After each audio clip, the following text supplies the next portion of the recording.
¿Qué haría un hombre criado entre los lujos de la corte egipcia al enfrentarse al sufrimiento de un pueblo esclavizado que lleva su misma sangre?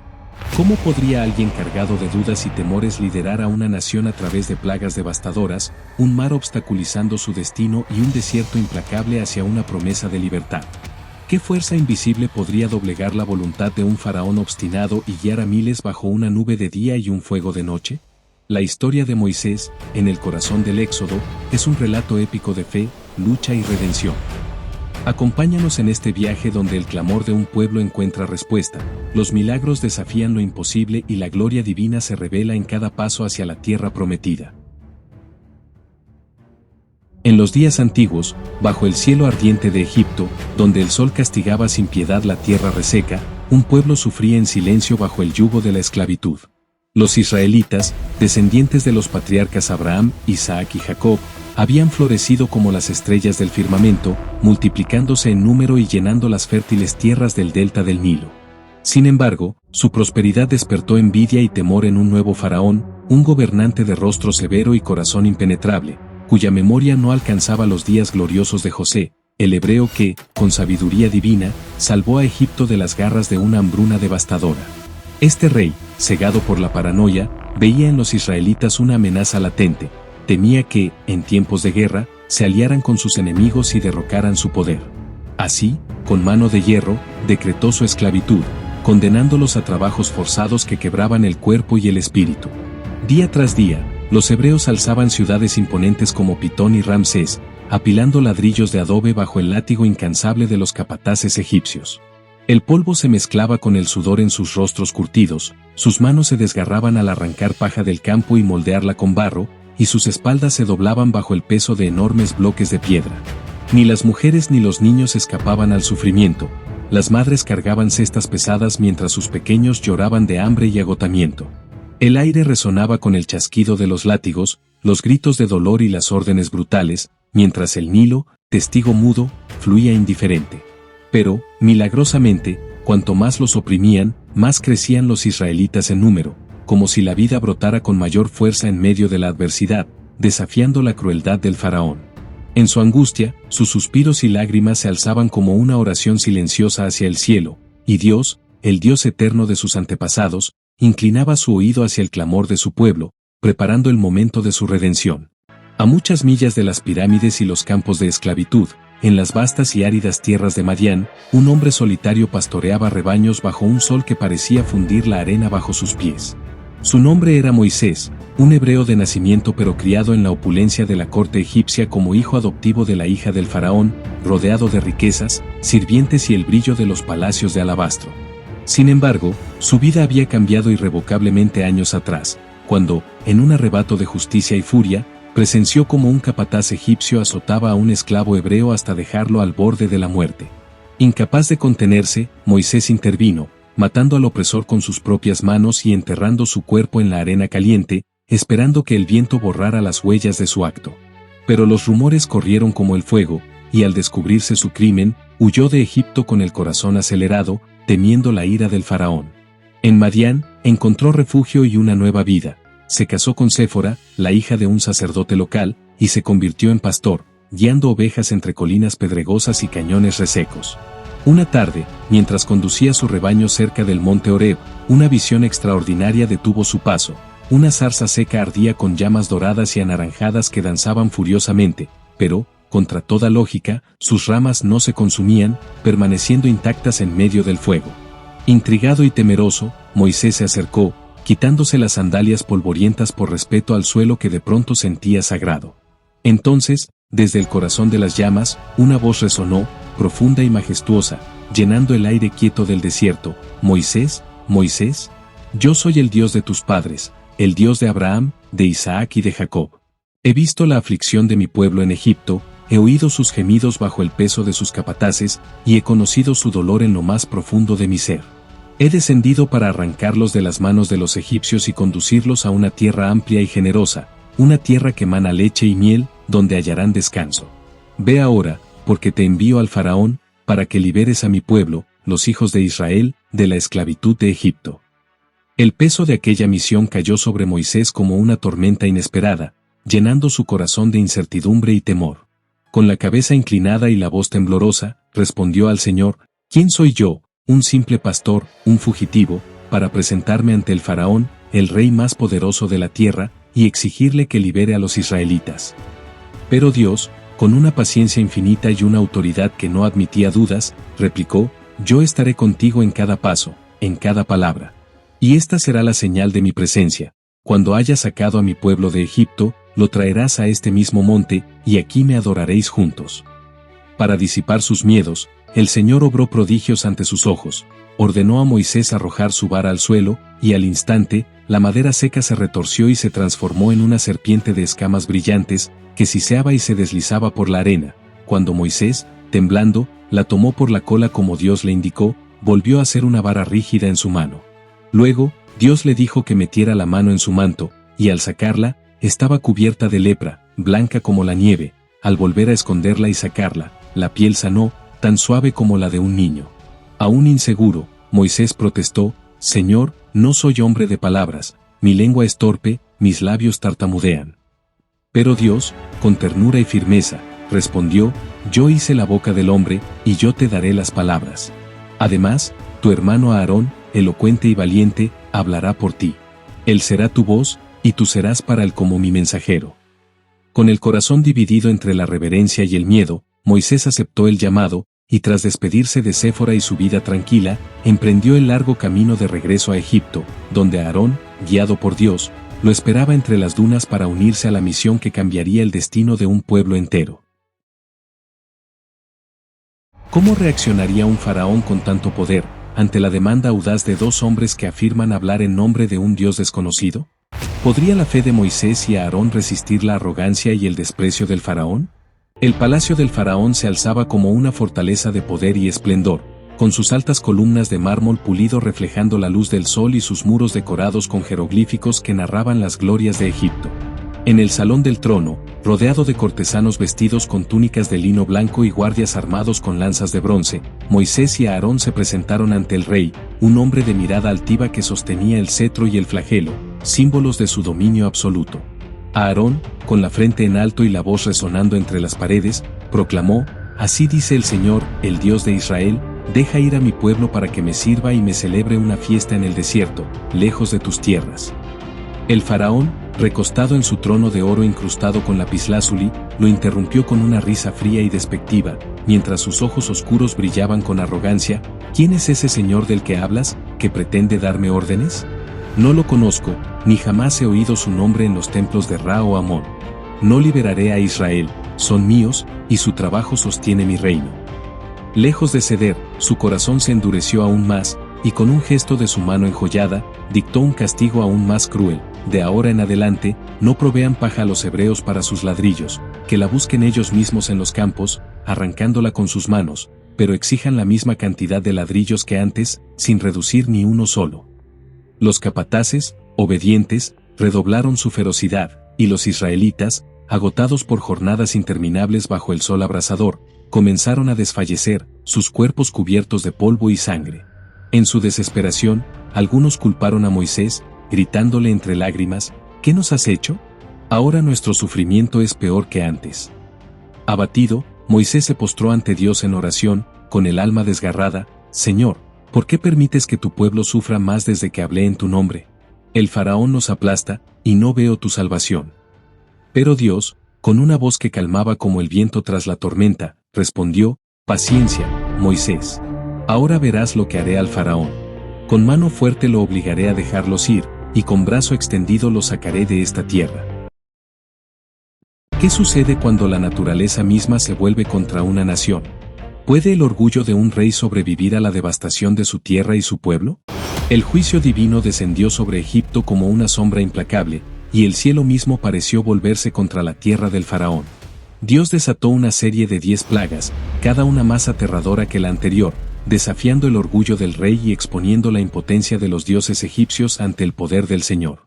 Primero, las aguas sagradas del Nilo, veneradas como la arteria vital de la nación, se transformaron en sangre espesa y carmesí, los peces flotaban muertos en la superficie, el hedor llenaba el aire, y los egipcios cavaban desesperados en la arena buscando agua limpia. Luego, del río y los pantanos emergieron ranas en cantidades incontables, croando sin cesar mientras saltaban a las casas, se metían en las camas de lino, trepaban a las mesas y se colaban en los hornos aún calientes.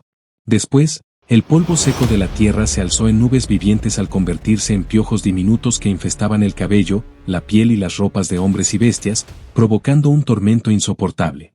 Enjambres de moscas zumbadoras oscurecieron el cielo, posándose en cada rincón, contaminando alimentos y llenando el aire con su zumbido ensordecedor. Una peste silenciosa y mortal cayó sobre el ganado egipcio, derribando bueyes, camellos y caballos en los campos, mientras los animales de los israelitas, en la región de Gosén, permanecían ilesos, pastando tranquilamente. Entonces, llagas y úlceras brotaron en la piel de los egipcios, desde los sacerdotes con sus cabezas rapadas hasta los niños que jugaban en las calles, causando gritos de dolor que resonaban en cada aldea. El cielo se abrió con furia, y granizo mezclado con relámpagos y fuego cayó como un martillo divino, destrozando cultivos de lino y cebada, quebrando árboles y aplastando techos de adobe.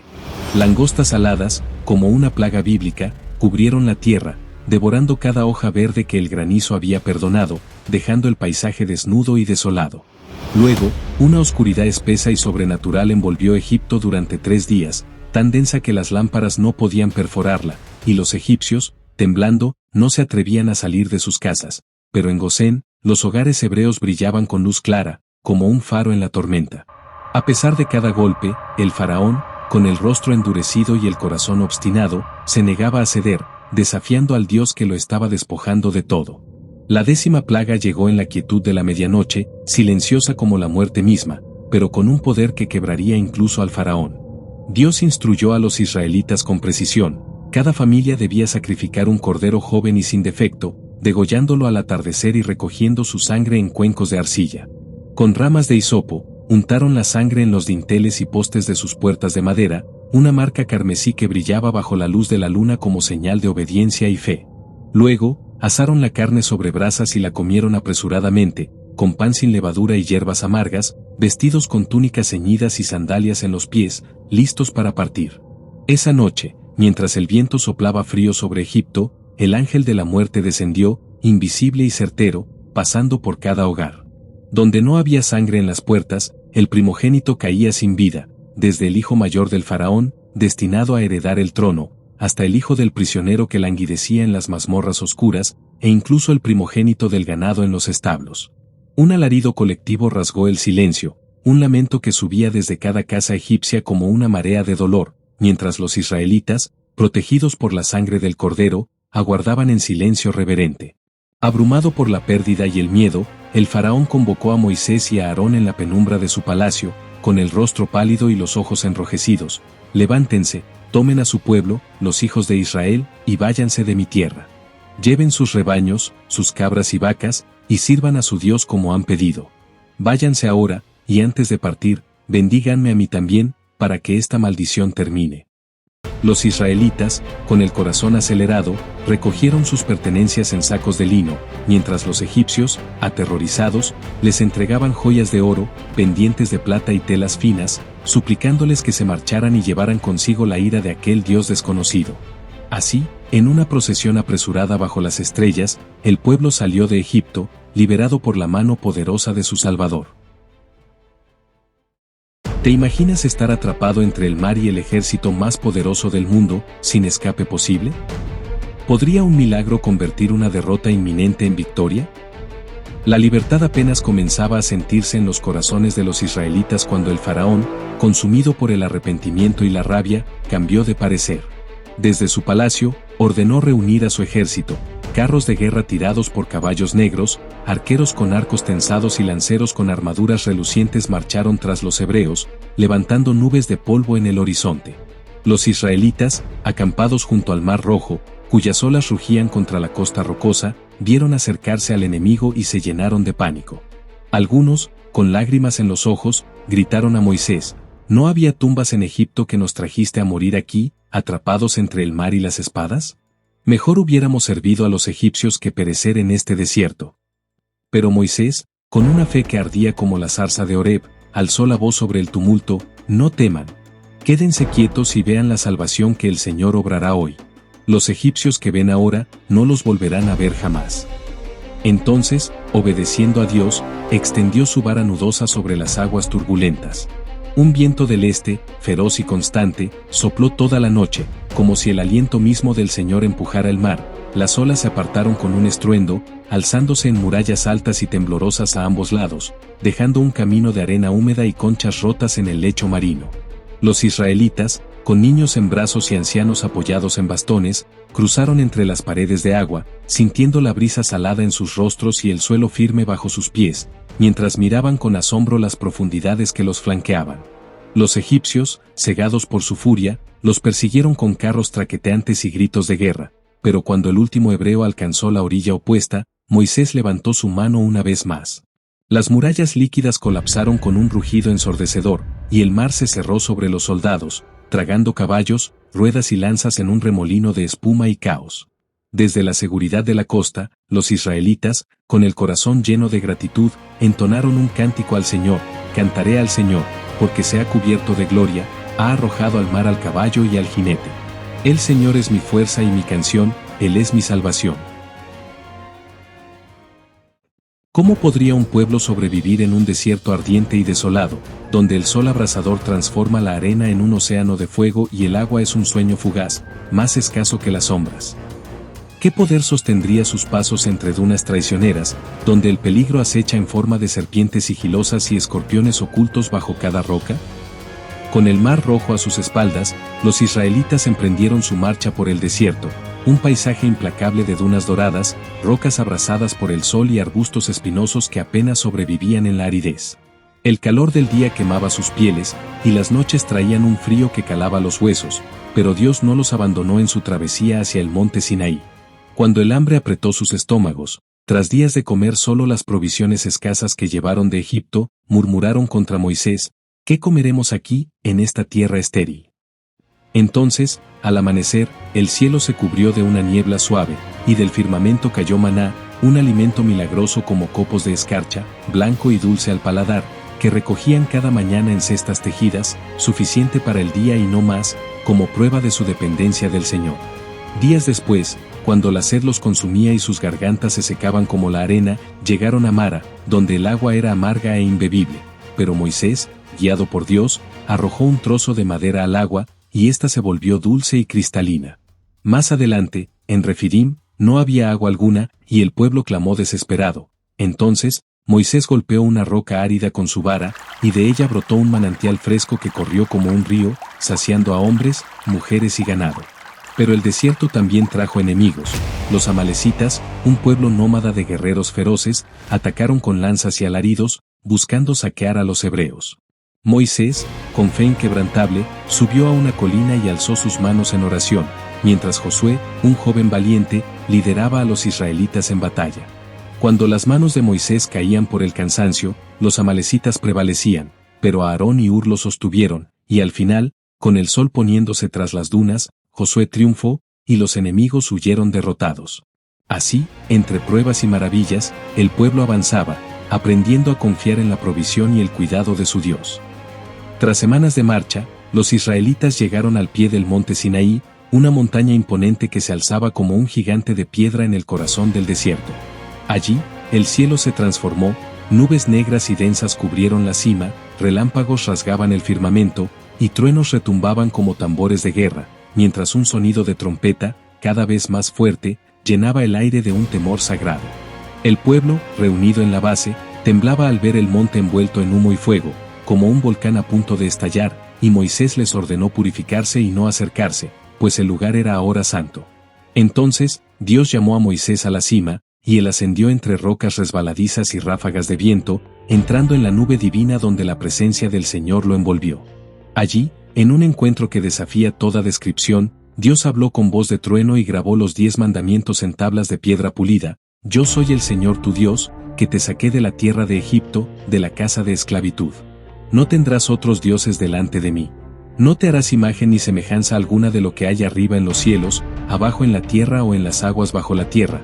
No te inclinarás ante ellas ni las servirás, porque yo soy un Dios celoso. Cada palabra resonaba con autoridad eterna, estableciendo un pacto sagrado entre el Señor y su pueblo.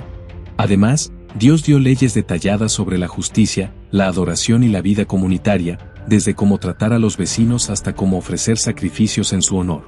Cuando Moisés descendió, con las tablas en sus manos y el rostro brillando por haber estado ante la gloria divina, el pueblo lo miró con reverencia y asombro, sabiendo que aquellas palabras serían su guía en la tierra prometida. Porque, en momentos de incertidumbre, buscamos respuestas en lo que podemos tocar, aunque lo invisible haya demostrado su poder.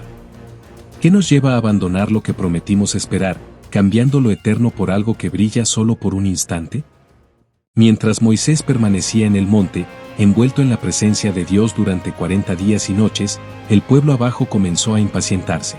El desierto les pesaba, y la ausencia de su líder avivó sus dudas. ¿Dónde está Moisés? ¿Nos ha abandonado este hombre que nos sacó de Egipto? En su confusión, se reunieron alrededor de Aarón, clamando con voces ansiosas: «Levántate, haznos dioses visibles que nos guíen, porque no sabemos qué ha sido de Moisés». Aarón, presionado y temeroso de perder el control, cedió a sus demandas, pidió que trajeran sus aretes y brazaletes de oro, tesoros tomados de los egipcios, y con manos temblorosas los fundió en un crisol. De las llamas surgió un becerro dorado, una figura brillante que reflejaba el sol del desierto, y Aarón proclamó: «Estos son tus dioses, Israel, que te sacaron de la tierra de Egipto». El pueblo, cegado por su deseo de lo tangible, construyó un altar y se entregó a una celebración desenfrenada. Comían carne asada, bebían hasta embriagarse y danzaban alrededor del ídolo con cantos paganos, olvidando al Dios que los había liberado. Cuando Moisés bajó del monte, con las tablas de la ley en sus brazos, el sonido de la fiesta llegó a sus oídos como un golpe al corazón. Al ver el becerro y la traición del pueblo, su ira estalló, arrojó las tablas al suelo, haciéndolas añicos contra las rocas, y corrió hacia el ídolo. Lo arrancó de su pedestal, lo quemó en un fuego furioso, lo trituró hasta convertirlo en polvo fino y lo esparció sobre el agua, obligando a los israelitas a beber el amargo recordatorio de su pecado. Luego, llamó a los levitas, quienes se mantuvieron fieles, y ordenó castigar a los principales rebeldes. Ese día, 3000 cayeron bajo la espada como advertencia. Con el alma desgarrada, Moisés subió nuevamente al Sinaí y suplicó ante Dios: «Señor, este pueblo ha pecado gravemente al hacer un Dios de oro. Te ruego que perdones su iniquidad, si no, bórrame de tu libro antes que verlos destruidos». Dios, en su misericordia, escuchó y renovó el pacto, entregando nuevas tablas, pero también decretó que la desobediencia traería juicio, recordándoles que su amor venía unido a su santidad. Tras el perdón, Dios llamó a Israel a construir un santuario, un lugar donde su presencia habitaría entre ellos. Moisés reunió al pueblo y anunció: «El Señor desea un tabernáculo, un espacio sagrado hecho con vuestras manos y ofrendas».